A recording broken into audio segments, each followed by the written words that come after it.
Volcano specialists from abroad are on the island to help with the emergency. Joining me now is volcanologist Alexis Schwartz.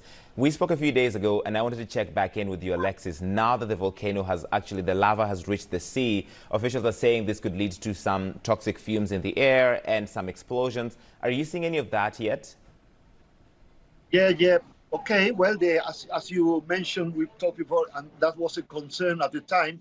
Actually, the lava flow reached the coast yesterday, and as expected, plumes of steam rose up into the atmosphere.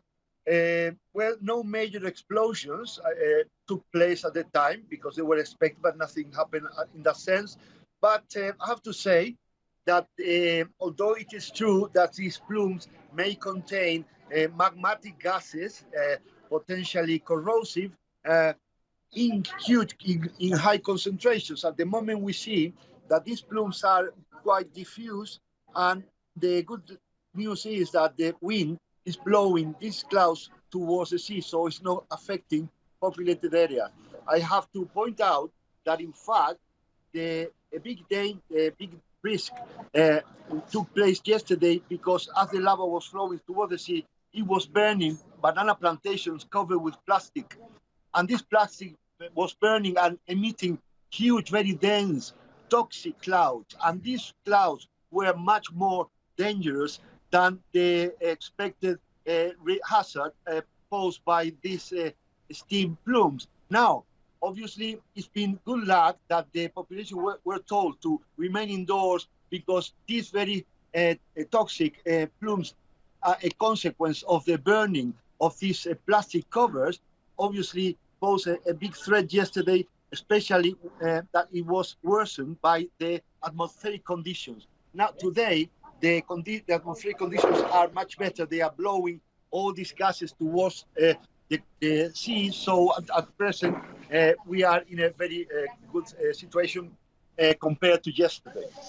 All right. We're also looking, Alexis, at some live video of the volcano, which there still appears to be some activity from the volcano itself, even as the lava has reached the sea. And I've seen some estimates that say this could be going on for months. So are you saying this area will not be safe for months?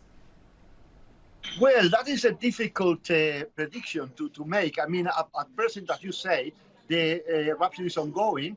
So you see plumes of dark ash coming out of the volcano. That is a normal Strombolian activity, and lava flow is still going towards the sea.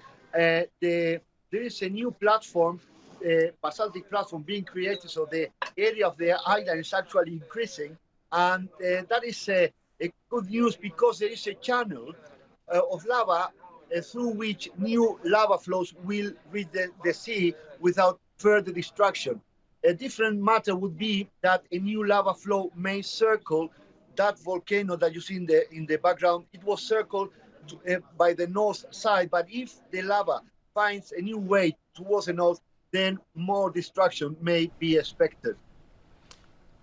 If this is happening as it is, we're seeing these plumes coming out of the volcano itself, but also from the lava reaching the sea. How far of an area is under risk here? People obviously in the immediate vicinity have been told, stay indoors, lock your windows and doors, cover them with tape and wet towels. But how much farther away from that should people be concerned? Well, that's difficult to say. I have to say that yesterday we saw huge plumes of this material, and I insist, not coming from the interaction between the lava and the seawater, but from the burning of this plastic cover, the banana plantation.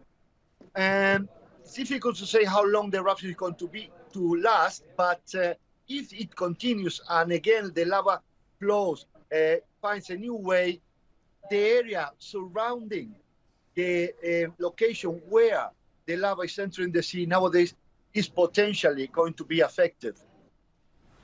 What do volcano specialists help with at a moment like this? We've heard from local authorities that they have volcanologists from abroad who are in La Palma kind of studying this and helping them throughout this process. What do you as experts look for here, and how can you advise?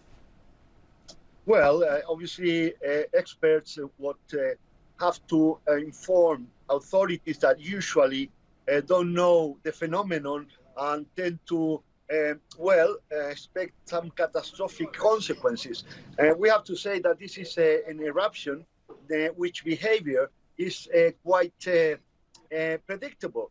So it's a typical eruption where you have lava flow and some explosive activity at the cone, but mostly the lava flows is a concern.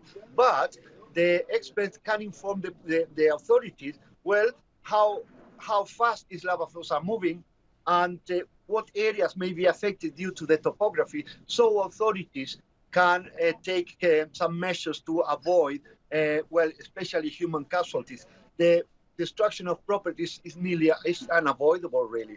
So, yeah, I think it's very important that the scientific community informs accurately and without exaggerations about what the phenomenon is about, so the people can the authorities can take decisions and advise the population about effective measures to avoid, especially human casualties. All right, the damage you say is unavoidable. They say it's about 400 million euros of damage so far, 700 acres of land already destroyed.